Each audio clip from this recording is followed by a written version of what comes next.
ஸ்ரீமன்னாராயணா ஹரிநாராயணா ஸ்ரீமன்னாராயணா நாராயணா ஸ்ரீமன்னாராயணா நாராயண பட்டதிரி உருகும் பரமனா நலம் தரும் நாராயணீயம் அருள் வழங்குமே தினம் நம்மை காக்குமே. பிரம்மச்சரிய திடதாதிபேயமைகே ஆப்ளவாதி நியமைச்ச பாவிதாக குர்மகே திருடமமி சுகாசனம் பங்கஜாத்யமபி வா பவத் பராக. நாராயணியத்தினுடைய உத்தமமான 4வது தசகத்துல இந்த ஸ்லோகத்துல அஷ்டாங்க யோகத்தினுடைய வைபவங்களை எல்லாம் பட்டத்ரி ஒரே வரியில 8 அஷ்டாங்க யோகத்தினுடைய கிளைகள், அதில் இருக்கக்கூடிய யமம் நியமம், அத யமத்துல 12 பகுதிகள், நியமத்துல 12 பகுதிகள்னு அவர் எல்லாத்தையும் உள்ளடக்கி ஒரே வரியில இந்த ஸ்லோகத்துல சொல்லிட்டதுனால அதை விரிவாக அனுபவிக்க வேண்டியது நம்முடைய கடமையாக இருக்கிறதுனால இந்த ஸ்லோகத்தை பல பகுதிகளில் நம்ம அஷ்டாங்க யோகத்தினுடைய வைபவங்களை சுலபமாக அனைவரும் புரிந்து கொள்ளும்படி நாராயணியத்துல எப்படி சொல்லிட்டு இருக்காருன்னு நம்ம கேட்டு இருக்கோன்றது உங்களுக்கு ஞாபகம் இருக்கும். அதுல நியமத்தினுடைய கடைசி பகுதியான ஆச்சாரிய சேவனத்துல ஒரு குருவை நம்ம அண்டினமே ஆனால் அந்த குரு நமக்கு சர்வ அனுகிரகத்தையும் உண்டு பண்ணுவார்னு அதை முக்கியமாக நம்ம கேட்டு இருக்கோம். அதுக்கு பலவிதமான உதாரணங்கள், ஆச்சாரியனுடைய லட்சணம் என்ன என்பதை எல்லாம் ஒரே வரியில இவர் அடக்கி இருக்கார். அதனால தான் மலவாள மாமுனிகளும் ஆர்த்தி பிரபந்தத்துல உத்தமமான இந்த வைபவத்தை நந்தான் அரகத்தழுந்தான் வேண்டிடில் நான் இலத்தேர் எல் தாதையான யதிராஜனை நன்னும் என்றும் அவள் அந்த அதி தன்னை அனுசந்தியும் அவள் தொண்டருடல் சிந்தா குலம் கெடச் சேர்ந்திடும் முக்தி பின் சித்திக்குமே. ராமானுஜனான பாஷ்யக்காரரை யார் ஆசிரியிக்கிறாளோ, இல்ல அவருடைய நூற்றந்தாதியில ஒரு அந்தாதியாவது யார் சொல்றாளோ அவர்களுக்கு முக்தி சித்திக்கும் என்பதில் எந்தவிதமான ஒரு மாற்று கருத்துக்கும் இடமே கிடையாது அப்படின்னு ஸ்ரீ மணவாள மாமுனிகள் சொல்லும் போதே ஆச்சாரியனுடைய லட்சணம் ராமானுஜருடைய நூற்றந்தாதியை சொன்னவர்களுக்கு கூட அந்த பெருமை அப்படின்னா அதனுடைய பெருமையை நம்ம உணர்ந்துக்கலாம். ஆக இந்த அஷ்டாங்க யோகத்தில் இருக்கக்கூடிய முதல் 2 பகுதிகள் யமம் நியமம், அதை விரிவா நம்ம அனுபவிச்சோம். மறுபடியும் நம்ம எல்லாரும் ஞாபகப்படுத்திக்கிறதுக்காக சுருக்கமாக நம்ம கேட்டோம்னு சொன்னால், யமத்துல 12 பகுதிகள் நாம் அனுஷ்டிக்க வேண்டியது, நியமத்துல 12 பகுதிகள். யமத்துல அகிம்சை, பிற ஜீவன்களை துன்புறுத்தாது இருத்தல், சத்தியம் உள்ளபடி உரைத்தல், அஸ்தேயம் கெட்ட முறையில் பிறர் பொருளை அபகரிக்காமல் இருப்பது, அசங்கம் வீடு வாசல் முதலியவற்றில் பற்றில்லாமல் இருப்பது, கிரீகி தகாத காரியத்தை நாம் செய்யக்கூடாதது, அசஞ்சய பல வஸ்துக்களை தேடிக்கொள்ள வேண்டும் என்ற ஆசையை ஒழிப்பது, ஆஸ்திக்யம் நம்பிக்கையை ஏற்படுத்திக் கொள்வது, பிரம்மச்சரியம் புலன்களை அடக்குவது, மௌனம் வாக்கை அடக்குவது, தைரியம் நல்ல காரியத்தில் நிலைத்திருப்பது, க்ஷமா பொறுமையை கடைபிடிப்பது, அபயம் பயப்படக்கூடாததற்கு பயமின்றி இருப்பது என்பது யமத்தினுடைய 12 பகுதிகள். அதே நியமத்தில் நாம் கேட்டது சௌசம், சரீர சுத்தியாகிய ஸ்நானத்தை செய்ய வேண்டும். மனசௌசம், மனதிலே இருக்கக்கூடிய அழுக்கை நாம் போக்கிக் கொள்ள வேண்டும். ஜபம், குருமுகமாய் உபதேசிக்கப்பட்ட மந்திரங்களை ஜபிக்க வேண்டும். தபஸ், குளிர் வெயில், சுகம் துக்கம் பசி தாகம் அனைவற்றையும் நாம் பொறுத்துக் கொள்ள வேண்டும். ஹோமம், சாஸ்திரப்படி மந்திரங்களை கூறி ஆகுதி செய்ய வேண்டும். ஸ்ரத்தை, தர்மத்திலே பற்றுதல் இருக்க வேண்டும். ஆதித்யம், பசியோடு வருபவர்களுக்கு நாம் அன்னத்தை அளிக்க வேண்டும். அர்ச்சனம், பகவானை 2 துளசி தலத்தையாவது எடுத்து நாம் அர்ச்சிக்க வேண்டும். தீர்த்தாடனம், புண்ணிய நதிகளிலே சென்று நாம் ஸ்நானத்தை செய்ய வேண்டும். பராத்தேகா, உலகத்திலே ஏதாவது ஒரு வழியிலாவது மற்றவர்களுக்கு நாம் பரோபகாரம் என்ற ஒரு சிந்தனையோடு உபகாரத்தை செய்ய வேண்டும். துஷ்டி, இருப்பதை கொண்டு மனதிலே நாம் நிம்மதியை அடைய வேண்டும். கடைசியாக நாம் கேட்ட ஆச்சாரிய சேவனம், குருமுகமாக அவருடைய அருளை பெற வேண்டும் என்று யமம் 12 பகுதிகளாகவும் நியமம் 12 பகுதிகளாகவும் 24 பகுதிகளை அஷ்டாங்க யோகத்தினுடைய முதல் 2 பெரிய பகுதிகளே வரக்கூடிய கிளை பகுதிகளாக நாம் அனுசந்தித்தோமே ஆனால், அதாவது நாம் அதை வாழ்க்கையிலே நெறிமுறைப்படுத்தினோமே ஆனால் அஷ்டாங்க யோகத்தை அனுஷ்டிக்கக்கூடிய உத்தமமான மார்க்கத்தை நாம் அடைந்து விட்டோம் என்று நமக்கு தானாகவே அது சித்திக்கும் என்பதைத்தான் பிரம்மச்சரிய திடதாதி பெருயமயர் ஆப்ளவாதி நியமைஷபாவிதாக பட்டத்ரி உணர்த்தியவர். அதனுடைய அடுத்த பரிணாமம், யமத்தை பற்றி தெரிந்து கொண்டோம், நியமத்தை பற்றி தெரிந்து கொண்டோம். அடுத்தது ஆசனம் என்பது அஷ்டாங்க யோகத்திலே உத்தமமான பகுதியாம். அது என்ன ஆசனம்? அதனுடைய சிந்தனைக்கு நாம் செல்லும் போது, இங்கு எந்த கிருஷ்ணனுடைய ஆலயத்திலே நாம் திவ்ய தரிசனத்தை அடைந்து கொண்டிருக்கின்றோமோ அக்கண்ணை, அவனுடைய மூல விக்கிரகத்தினுடைய திவ்ய தரிசனத்தை நாம் இன்று அடைய இருக்கின்றோம்.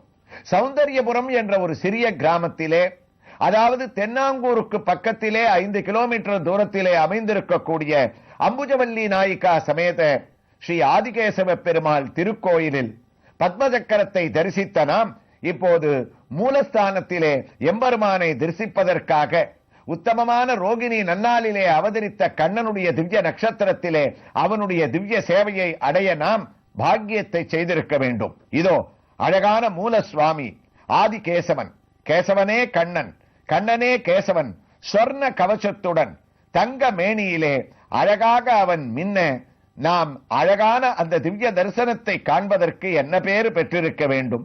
நின்ற திருக்கோலம், 4 திருக்கரங்கள், 2 திருக்கரங்களிலே சங்கு சக்கரத்தை தான் ஏந்திக் கொண்டு, ஒரு ஹஸ்தம், அதாவது ஒரு திருக்கையானது அபயஹஸ்தமாக நம்மை நோக்கி, கவலைப்படாதீர்கள், என்னிடத்திலே வந்துவிட்டால் கேசவ கிளேசநாசனகா என்று உங்களுடைய கஷ்டங்களை நான் போக்கி விடுவேன் என்று நமக்கு அபயமளிக்கக்கூடிய அபயஹஸ்தம்.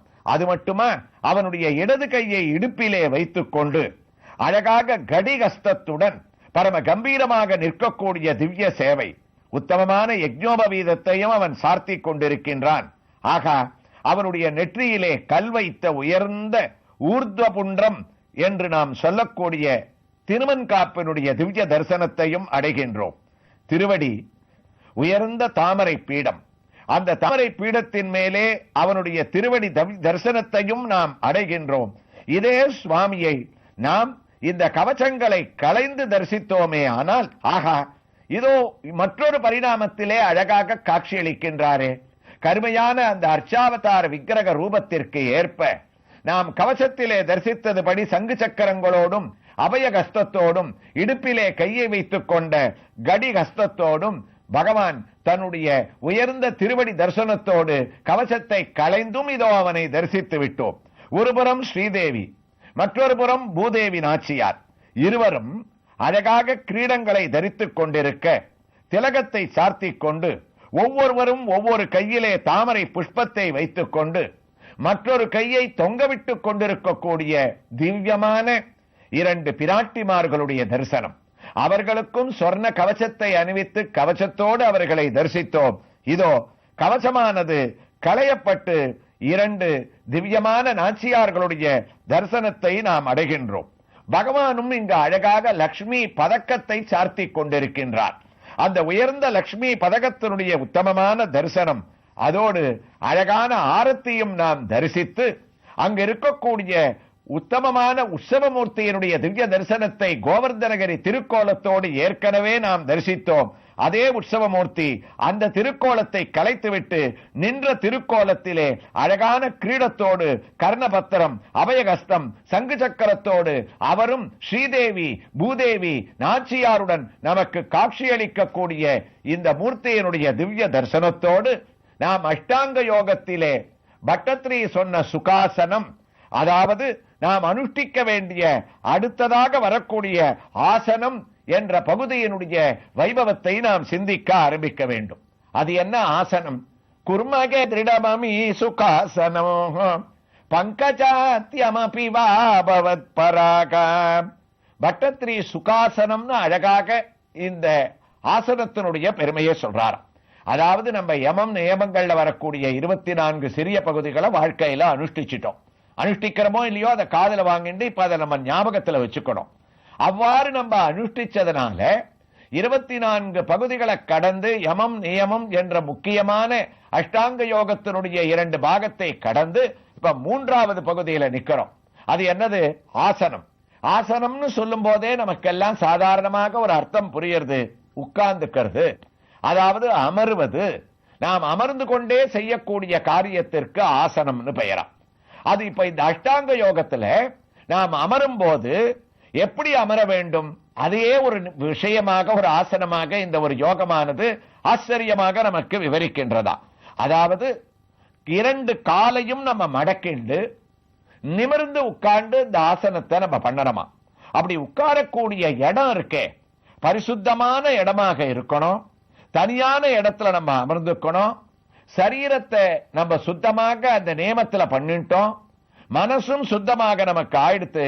ஆனா இந்த ஆசனத்துல நம்ம கண்டிப்பாக கவனிக்க வேண்டியது, அஷ்டாங்க யோகத்துல சுகாசனம் அப்படின்னு பட்டத்ரி இந்த ஸ்லோகத்துல நமக்கு விவரிச்சு சொல்லக்கூடிய ஒரு விஷயம், நாம நேரம் நிமிர்ந்து உட்காரும் போது நம்முடைய கழுத்து, தலை, உடல் இவைகளை வளைக்காமல் நம்ம வீட்டில் இருக்கக்கூடிய குடும்ப வாழ்க்கையில் இருக்கக்கூடிய சிந்தனைகளை மறந்து ஓம்காரத்தையே மனசுல தியானம் பண்ணிண்டு நிமிர்ந்த நிலையோடு 2 மணி நேரமாவது குறைந்தபட்சம் நாம் உட்கார்ந்துண்டு அந்த உத்தமமான ஆசனத்தை கடைபிடிக்கணுமா. ஆரம்ப காலத்துல யாராலும் 2 மணி நேரம் உட்கார்றதுன்றது சிரமமான காரியம். முதல்ல ஒரு 20 நிமிஷத்துல ஆரம்பிச்சு படிப்படியாக யோக சாஸ்திரம் சொல்வது, எவ்வளவு இந்த ஆசனத்தை நாம் பயிற்சி மூலமாக உயர்த்த முடியுமோ அந்த அளவுக்கு நாம் உயர்த்தி அதிகபட்சம் 2 மணி நேரம் உட்காரணும். இது யாருக்கும் ரொம்ப ஒரு சுலபமான ஒரு காரியமே கிடையாது. ஒரு 10 நிமிஷம் நம்ம சொல்லச்சே சுலபமா இருக்கும். அது என்ன, காலை மடக்கிண்டு நிமிர்ந்து கழுத்தை வளைக்காம உட்காரணும், இவ்வளவுதானேன்னு பயிற்சி பண்ணி பார்த்தா நமக்கு தெரியும். 10 நிமிஷத்துக்கு மேல உடம்பு இப்படி ஆட ஆரம்பிக்கும், அப்படி ஆட ஆரம்பிக்கும். பலவிதமான சிந்தனைகள்லாம் நமக்கு மனசுக்கு வரும். அதை எல்லாத்தையும் விட்டுட்டு இந்த ஆசனத்துல நம்ம சரீரத்தை கட்டுப்படுத்திட்டோம்னு சொன்னால் அதை விட இந்த யோக சாஸ்திரத்துல உயர்ந்தது இல்லையா. அதனால தான் திருடமமி சுகாசனம், ஆசனங்களுக்குள்ளேயே உயர்ந்த ஆசனம் எதுன்னா பத்மாசனம். அந்த பத்மாசனத்தை ஒருவன் கடைபிடிச்சான்னு சொன்னா அவனுக்கு அதுவே சுகமாக அமைந்துருமா. விவிக்ததே சேஷ சுகானஸ்தித சுசிசமக்ரீவ சிரசரீரகம் அத்யாஸ்ரமத்த சகலேந்திரியாணி நிருத்ய பக்தியா ஸ்வகுரும் பிரணம்ய. இந்த உத்தமமான ஸ்லோகம் இந்த ஆசனத்தினுடைய ஒரு பெருமையை வர்ணிக்கிறது.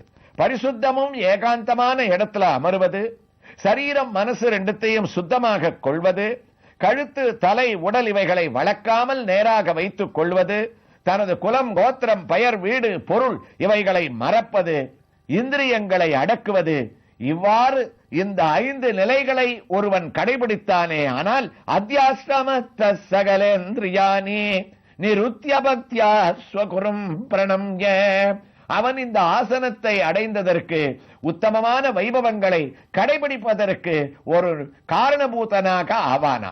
அப்படிப்பட்ட ஆசனம்ன்றது எல்லாருக்குமே ஒரு கச்சேரி பண்றவா, பிரவச்சனம் பண்றவா, ஒரு இடத்துல உட்கார்ந்து சுவாமி அபிஷேகத்தை பார்க்கிறவா எல்லாருக்கும் இந்த ஒரு ஆசனமானது பொருந்தும். ஆனா மனதை அடக்கி அந்த நிலைக்கு வர வேண்டும்ன்றதான் சுகாசனம்னு சொன்ன பட்டத்ரி அடுத்த பரிணாமத்தில் இந்த அஷ்டாங்க யோகத்தை பத்தி எதை சொல்றார் அப்படின்றத இங்க இருக்கக்கூடிய ஆதிகேசவ பெருமாள் உத்தமமான இந்த ஆலயத்தினுடைய தாயாருடைய திவ்ய தரிசனத்தோடு நாம் அடுத்த பகுதியிலே தொடர்ந்து கேட்கலாம்.